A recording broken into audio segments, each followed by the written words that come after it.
వీళ్ళ బిజినెస్ బాగుందండి, మంచిగా బిజినెస్ అవుతుంది. మంచిగా అవుతుందిలే కానీ వాళ్ళ రాబడికి తగ్గట్టే కష్టం కూడా ఉంటుంది. మామూలుగా మీరో నేనో ఈ పని చేయాలంటే చేస్తామా? చేయలేము కదా, అందరి వల్ల కాదు కదా. వాళ్ళ కష్టానికి తగ్గ ఫలితం మంచిగా వస్తుంది. వీటిని ఇలానే తినాల అనిపిస్తుంది. ఇలా తింటేనే మజా. మీలో ఎంతమంది ఇలా తిన్నారు?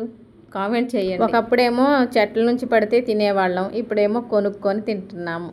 ఈ ప్రసాదం ఇంట్లో చేసి దేవునికి నైవేద్యం పెట్టి మనం తిన్నామంటే, దేవుడి గుడిలో ప్రసాదం తిన్నప్పుడు మనకి ఎంత తృప్తి అనిపించిద్దో ఈ ప్రసాదం తిన్నప్పుడు అంతే తృప్తి అనిపించింది. నెయ్యి ఎంత పోసినా ఇంకా పోస్తే బాగుండేదేమో అనిపిస్తుంది. మన ఫ్యామిలీ అందరికీ శుభోదయం, శుభ ఆదివారం. అందరూ కాఫీ టీ తాగారా, టిఫిన్లు చేశారా? ఈ వీడియో నిన్న ఉదయం నుంచి వీడియో అండి. అంటే శనివారం ఉదయం తెల్లవారుజామున 4:30 5 అయింది.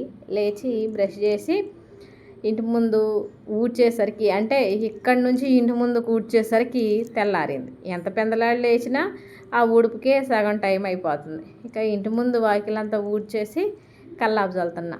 అస్సలు ఓపిక సరిపోవట్లేదు. ఎండకి రోజు తోటలో వెళ్తున్నామా, ఉండేదేమో 9, 9:30 ఆ ప్రాంతం దాకే ఉంటున్నాం. కానీ అప్పటికే ఎండ బాగా వచ్చేసి నీరసం అయిపోతుంది. ఎన్ని మంచినీళ్ళు తాగినా ఇంకా మంచినీళ్ళు అనిపిస్తుంది. ఇక నిన్న నేను వేసిన ముగ్గు అయితే పర్వాలేదు, బాగుంది అని నాకు అనిపిస్తుంది లేండి, మీకు అనిపించాలని లేదు కదా. ఇక ముగ్గేసి ఇంట్లోకి రాగానే కాఫీ కలుపుతున్నా. ఈ కాఫీలు టీలు కనిపెట్టిన వాళ్ళు ఎవరో కానీ పొద్దున్నే గొంతులో ఈ కాఫీ నీలో టీ నీలో పడందే అస్సలు ప్రశాంతత ఉండదు. ఇంకా దేవుడి దయ వల్ల నేను పగలు టీ తాగటం మర్చిపోయానండి. అంటే ఉదయం ఏమో ఒక కప్పు కాఫీ తాగుతాం, ఒక కప్పు మా వారు నేను. ఇక వారు టీ తాగరు. సాయంత్రంలోపు ఎప్పుడో ఒకసారి టీ తాగుతుంటా. కానీ ఈ మధ్యన టీ మానేశాను, టీ తాగట్లేదు. ఓన్లీ ఉదయం ఒక కప్పు కాఫీ, కప్పేనండో, ఈ చిన్న కప్పు ఉంటాయో ఉండవో, గ్లాస్ పెద్దగా ఉంది కదా, వామ్మో ఇన్ని కాఫీ అనుకోకండి. అది తిరగొట్టిన గ్లాసులోనే కాఫీ తాగేస్తున్నాం. కాఫీ తాగిన తర్వాత తోటలోకి బయలుదేరాం. వీడిని తోటలోకి తీసుకెళ్దామంటేనేమో ఎండకి మేమే అలసిపోతున్నాం. వాడైతే నేలకు బయట పెట్టి ఒకటే రొప్పుతుండు తోటలోకి తీసుకెళ్తే. వాడు నా బాధ పెట్టలేక ఇంటికాడ ఉంచి వెళ్దామంటే ఈ బాధ చూడలేకపోతున్నాం. మేము తోటలో కానీ బయలుదేరినాం. అసలు ఇక గేట్ వేస్తే ఒకటే అరుపు, ఒకటే గోల, ఒకటే అరుపు. పిల్లలు చిన్నప్పుడు తల్లిదండ్రులు ఎటన్నా ఊరికి వెళ్తుంటే కాళ్ళకు అడ్డుపడి వద్దు నాన్న, వద్దు అమ్మ, నేను కూడా వస్తాను, నన్ను ఇంటికాడ వదిలిపెట్టొద్దు అంటారు కదా.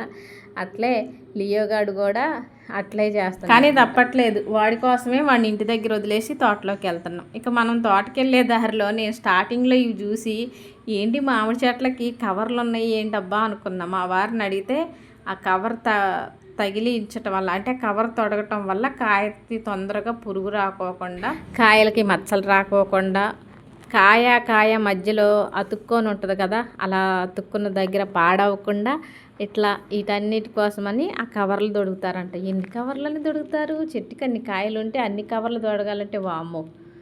కానీ భలేగా ఉందండి. దూరంగా ఉండి చూస్తే ఏందో చెట్లకి పువ్వులు పూసినాయి అనుకుంటా అనిపిస్తుంది. ఇంకా తోటలోకి వచ్చేసాను. యూనిఫామ్ వేసుకుంటున్నా. పొద్దున్నైనా సరే, చీకటి పడ్డాకైనా సరే, పగలైనా సరే షర్టు వేసుకొని టవల్ కట్టుకుంటేనే పని చేయబుద్ధి అయింది. షర్ట్ లేకపోయినా టవల్ లేకపోయినా అస్సలు పని చేయబుద్ధి కాదు. ఇక మన వాళ్ళు అడుగుతున్నారు పైపులు మొత్తం పరిచిన తర్వాత మొక్కలకు నీళ్ళు ఎలా పడతాయో చూపించమని. ఇప్పుడు పెద్ద పైపులు లాగినాం కదా, పొడుగు పైపులు లాగినాం కదా, ఆ పైపుకి ఒక రంధ్రం పెట్టి చిన్న పైపు పెడతారండి. చెట్టు దగ్గర చిన్న పైపు పెడతారు రంధ్రం పెట్టి. ఇక ఆ పైపు ద్వారా మొక్కకు నీళ్ళు పోతాయి. ఇదిగోండి ఇప్పుడు నేను చూపిస్తున్నాను కదా ఆ దార అనమాట. ఇక అవి చెట్లు పెద్దవి అయినా సరే ఆ చెట్టుకి పడేది అదే దార. ఇక రోజంతా తడుస్తూ ఉంటుంది కదా, చక్కగా కొద్దిగా చెట్టు మంచిగా నీళ్ళు పీల్చుకుంటుంది అనమాట. ఇప్పుడు ఈ పైపులు అయితే ఏవైతే ఉన్నాయో అవి చానాళ్ళు చెట్లకి వేసుకోవచ్చు. ఆ చిన్న పైపు ద్వారా నీళ్ళు పోతా ఉంటాయి. పామాయిల్కి మందుల కన్నా నీళ్ళు బాగా పెడితేనే పామాయిల్ మొక్కలు మంచిగా ఎదుగుతాయండి. చాలామంది పామాయిల్ అంటే ఏంటి అంటున్నారు. మీకు తెలుసో తెలీదో కొందరు వంట నూనె పామాయిల్ వాడతారండి. ఆ పామాయిల్ ఇప్పుడు ఈ చెట్లు ఉన్నాయి కదా, ఆ చెట్టు ద్వారా కాయలు వస్తాయి. ఆ కాయ నుంచి నూనె తీస్తారనమాట. ఈ నూనె అన్నది మనకి వేరే దేశాల నుంచి ఎక్కువ మన కాడికి దిగుబడి అవుతుందంట. ఈ మధ్యన మన వాళ్ళు కూడా ఈ పామాయిల్ సాగు చేస్తున్నారు కాబట్టి ముందు ముందు బయట నుంచి ఎక్కువగా వచ్చే పరిస్థితి లేకోకుండా ఈ పామాయిల్ పంట ఎక్కువ పండియాలని అందరూ అంటే ప్రభుత్వం కూడా సహకరిస్తుందన్నమాట. సంవత్సరం మొత్తం మీద ఎకరానికి ఎంతో కొంత పెట్టుబడి ఎకరానికి 2,000 4,000 ఇస్తారండి పెట్టుబడి కింద. ఇక ఒక 3 ఏళ్ళకి పంట స్టార్ట్ అవుతుంటుంది. 3 ఏళ్ల వరకు కూడా మనం పని గట్టిగా ఉంటుంది అనమాట. నీళ్ళు పెట్టుకోవటం, మందులు వేసుకోవటం, దుక్కి దున్నుకోవటం, ఇట్లా 3 సంవత్సరాల పాటు కష్టపడాల్సి వచ్చింది. ఆ తర్వాత పెద్దగా పని ఉండదు, ఓన్లీ నీళ్ళు చూసుకోవటమే. ఇంకా తోట నుంచి బయలుదేరి ఇంటికి వచ్చేటప్పుడు రోజు చూస్తున్నాను ఇక్కడ తాటి ముంజలు అమ్మటం. మనకి ఇంటి దగ్గరలోనే లేండి. తోటకి వెళ్ళేటప్పుడేమో కనిపిస్తున్నారు, వచ్చేసరికి అయిపోతున్నాయి, అమ్ముకొని వెళ్ళిపోతున్నారు. ఇక ఈరోజు ఉన్నాయండి, అవి కూడా ఎన్నో లేవు, లాస్ట్కి వచ్చేసింది. మేము ఇలా బండి దిగగానే అక్కడ ఉన్న ఆవిడ అడుగుతుంది, మీ పెద్ద పాప రాలేదా ఏంటండి ఇంకా అని. ఇంటికి దగ్గరలోనే కదా, మా పెద్ద పాపకి ముంజలు అంటే చాలా ఇష్టం. ఇంటి దగ్గరే కదా, 2 రోజులకు ఒకసారి పోయి కొనుక్కొస్తూ ఉంటుంది.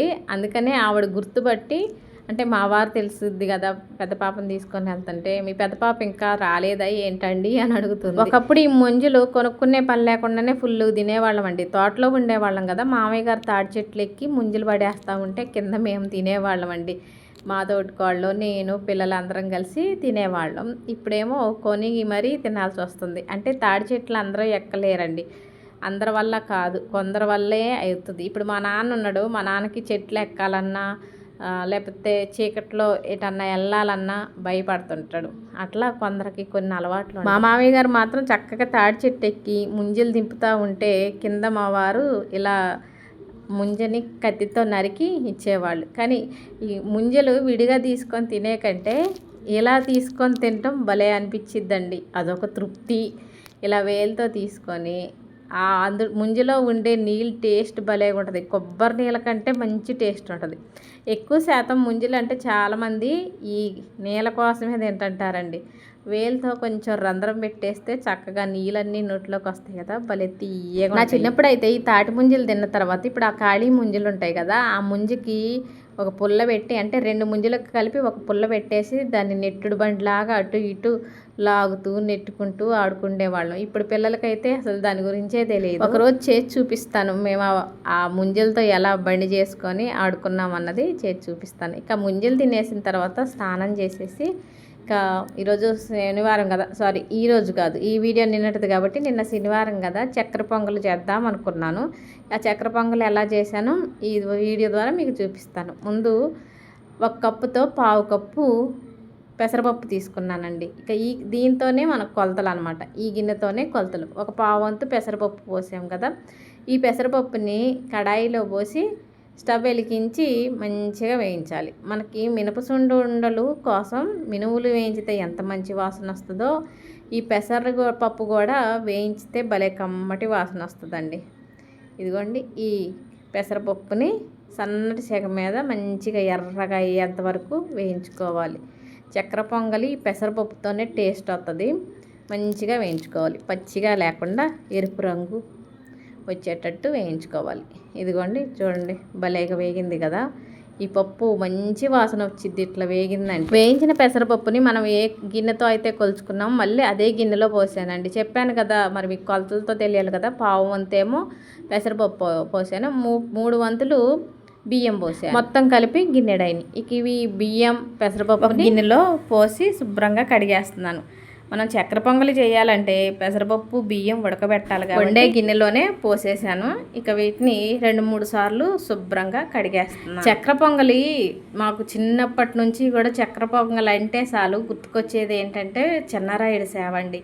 నాన్న వాళ్ళు చెన్నారాయుడు సేవ ఎక్కువ చేస్తారు. గుట్టపాడులోనే అసలు చెన్నారాయుడు సేవ బాగా చేస్తారు. సేవ చేసినప్పుడు చక్కెర పొంగలి కంపల్సరీగా చేస్తారు. అది కూడా చాలా నిష్టగా. ఆ ప్రసాదం చేసేవాళ్ళు ఉదయం టిఫిన్ చేయకోకుండా తలస్నానం చేసి ప్రసాదం చేసేటప్పుడు ఏం మాట్లాడకూడదండి. మాట్లాడేటప్పుడు మన నోటి నుంచి ఏమన్నా తుంపర చుక్క పడితేమని మూతికి అంటే నోటికి టవలు చుట్టేసుకొని ప్రసాదం చేస్తారు. నాకు ఈ ప్రసాదం చూసినప్పుడల్లా చెన్నారాయుడు స్వామి సేవే గుర్తుకొస్తుంది. చెన్నారాయుడు సేవ అనే కాదు, చాలా దేవాలయాల దగ్గర ఈ చక్కెర పొంగలి ప్రసాదంగా ఎక్కువగా పెడుతుంటారు. బియ్యం పప్పు శుభ్రంగా కడిగేసాను కదా, 1 కప్పు బియ్యం పప్పుకి 2 కప్పులు ఎసరు పోసి గిన్నెని స్టవ్ మీద పెట్టేసి స్టవ్ వెలిగించాను. ఇంకో స్టవ్ మీద ఏమో కప్పు బియ్యం పప్పుకి 1 కప్పు బెల్లం పంచదార ఒక గిన్నెలో వేసేసి స్టవ్ మీద పెట్టేసి కరగబెట్టేశాను. అన్నం ఉడకటం ఆలస్యం అవుతుంది కదా అని బెల్లం పంచదార కరిగిన తర్వాత కొద్దిసేపు స్టవ్ ఆన్ చేశానండి. ఇక ఆ తర్వాత మళ్ళీ స్టవ్ వెలిగించి కొంచెం అంటే కొంచెం కనపడినంతగా పచ్చకర్పూరం వేసాం. పచ్చకర్పూరం మంచి కమ్మటి వాసన వస్తుంది, కానీ మనం ఎక్కువ వేసామనుకోండి అది మరీ ఇబ్బందిగా అనిపిస్తుంది, తినడానికి అస్సలు తినలేము. కాబట్టి చిటికెడు కూడా తక్కువే అన్నట్టు. మీకు ఇప్పుడు చూపించాను కదా, అర్థమైపోయే ఉంటుంది కదా. వేయనట్టు కొంచెం వేస్తే చాలు, అన్నం అంతా కూడా మంచి వాసన. పచ్చకర్పూరంతో పాటు ఒక యాలకు కూడా దంచి వేసేసి పక్కన స్టవ్ మీద అన్నం పెసరపప్పు కూడా ఉడికింది. కొంతమంది ఏం చేస్తారంటే ఈ పులగం చేయడానికి పప్పు కుక్కర్లో వేసి ఈ అన్నం పప్పు ఉడకబెడతారండి. నేనేంటంటే ఎక్కువ కుక్కర్లో నాన్ వెజ్ చేస్తాను. నాకున్నది ఒకటే పప్పు కుక్కరు, అందులో నాన్ వెజ్ చేస్తాను. కాబట్టి ఈ ప్రసాదం ఇక అందుట్లో చేయొద్దు అనుకొని ఈ ఇత్తడి గిన్నెలోనే వండేసాను. కొంచెం ఆలస్యం అయింది కానీ ఉడికిందిలేండి. అన్నం పెసరపప్పు మంచిగా ఉడికింది. కరగబెట్టిన బెల్లం పంచదార పాకం ఇందులోకి వేస్తున్నాను. మనకి ఈ చక్కెర పొంగలికి పాకాలంటే తీగ పాకం, కడ్డీ పాకం ఇలాంటి పాకాలు ఏమీ రావాల్సిన అవసరం లేదు. ఓన్లీ బెల్లం పంచదార కరిగితే చాలు, ఏమీ అవసరం లేదనమాట. ఇక బెల్లం పాకం ఇందులో పోసేసాను కదా, అన్నంలో ఈ పాకం అంతా కలిసేలాగా ఒకసారి తిప్పేసుకోవాలి. మనకి ఇలా బెల్లం పాకం వేయగానే కొంచెం తడిగా అనిపిస్తుంది. అన్నం మంచిగా ఉమ్మగిలి కొద్దిసేపు అయిన తర్వాత అన్నం పొడిలాడుతుంది. ఇప్పుడే పాకం పోసాం కదా, అందువల్ల తడిగా అనిపిస్తుంది. అయినా మనకి చక్కెర పొంగలి మనం రోజు అన్నం తింటాం కదా, కొంచెం పలుగ్గా ఉంటుంది కదా, మరీ అంత పలుగ్గా ఉండకూడదు, కొంచెం మెత్తగా ఉంటే బాగుంటుంది. మెత్తగా అంటే మరీ గుజ్జునన్నంలాగా కాకుండా మధ్యలో ఉంటే బాగుంటుంది. చక్కెర పొంగలికి నెయ్యి కొంచెం ఎక్కువగానే పడుతుంది. ఇప్పుడు అన్నంలో ఒక 5-6 స్పూన్లు నెయ్యి వేసాను. స్టవ్ వెలిగించి కడాయి పెట్టి ఆ కడాయిలో కూడా ఒక 4 స్పూన్ల దాకా నెయ్యి వేసానండి. చిన్న స్పూన్ వేయండి, 4 స్పూన్లు అంటే పెద్ద స్పూన్లు ఏం కాదు, చిన్న స్పూన్లే. చక్కెర పొంగలికి జీడిపప్పు కిస్మిస్ల కన్నా కొబ్బరి ముక్కలు ఉంటేనే చాలా బాగుంటుందండి. ఒక కొబ్బరి చిప్పు నుంచి కొబ్బరి ముక్కలు తీసి కడిగేసి శుభ్రంగా సన్నగా ముక్కలుగా కట్ చేశాను. నెయ్యి కడాయిలో వేసాను కదా, వేడెక్కిన తర్వాత ముందే ఈ కొబ్బరి ముక్కల్ని వేసి వేయించుతున్నాను. కొబ్బరి ముక్కలు కొంచెం ఎరుపు రంగు వచ్చే వరకు కూడా వేయండి. కొబ్బరి చక్కగా వేగింది. ఇందులోకి జీడిపప్పు వేస్తున్నాను. జీడిపప్పులు మాత్రం కొద్దిగా వేస్తున్నాను. చెప్తున్నాను కదా, చక్కెర పొంగలికి కొబ్బరి ముక్కలే టేస్ట్ చాలా బాగుంటుంది. అయితే కొబ్బరి ముక్కలు వేసాం కదా అని జీడిపప్పు అసలు వేయకోకుండా ఏం కాదు, కొంచెం జీడిపప్పు వేసుకుంటే బాగుంటుంది. జీడిపప్పు కూడా కొంచెం ఎరుపు రంగు వచ్చే వరకు వేయించుకోవాలి. జీడిపప్పు మంచిగా వేగిన తర్వాత కిస్మిస్లు వేస్తున్నాం. కిస్మిస్లు లాస్ట్లోనే ఎక్కువ ఎందుకు వేస్తామంటే జీడిపప్పు కొంచెం ఆలస్యంగా వేగుతుంది, కిస్మిస్లు ఏమో తొందరగా వేగి చక్కగా ఉబ్బి మళ్ళీ తొందరగా మాడిపోతాయి. అందుకనే లాస్ట్లో ఈ కిస్మిస్లు వేసుకుంటే మాడుకోకుండా ఉంటాయి. కిస్మిస్లు కూడా మంచిగా వేగాయండి. వేయించిన ఈ జీడిపప్పుని ఈ చక్కెర పొంగల్లో వేసేస్తున్నాను. నెయ్యి, జీడిపప్పులు, కిస్మిస్లు ఇవన్నీ కూడా చక్కెర పొంగలి అన్నంలోకి కలిసేలాగా గరిటతో మొత్తం మంచిగా తిప్పేసుకోవాలి. కమ్మని దేవుని ప్రసాదంగా పెట్టుకోగలిగే ఈ చక్కెర పొంగలి రెడీ అండి. కొద్దిసేపు ఉన్నామంటే అన్నం కొంచెం పొడిలాడుతుంది. సన్నటి సేగ మీద సిమ్లో పెట్టేసి ఉంచామనుకోండి కొంచెం పొడిలాడుతుంది. చక్కెర పొంగలి రెడీ అయింది. దేవుని దగ్గర దీపారాధన చేసి ఈ చక్కెర పొంగలి దేవునికి నైవేద్యంగా పెట్టాను. ఆ వెంకన్న స్వామి దీవెనలు, ముక్కోటి దేవతలందరి దీవెనలు మనందరిపైన ఉండాలని దేవుని దగ్గర ప్రసాదం పెట్టేసిన తర్వాత చిన్న పనులు ఉంటే చూసుకొని ఇక ఈ చక్కెర పొంగల్ని ప్రశాంతంగా కూర్చొని తింటున్నానండి. మంచిగా కుదిరింది. చక్కెర పొంగల్ అంటే కష్టం అనుకుంటారు, ఇప్పుడు నేను చెప్పిన విధంగా చేసుకోండి. ఇంతకుముందు చేయని వాళ్ళు అయితే చాలామంది చేస్తూనే ఉంటారు, ఒకవేళ ఇంతకుముందు చేయని వాళ్ళు అయితే ఇలా చేసుకోండి. వీడియో నచ్చితే లైక్ కొట్టి కొత్తగా చూసే వాళ్ళు అయితే సబ్స్క్రైబ్ చేసుకుంటారు కదా.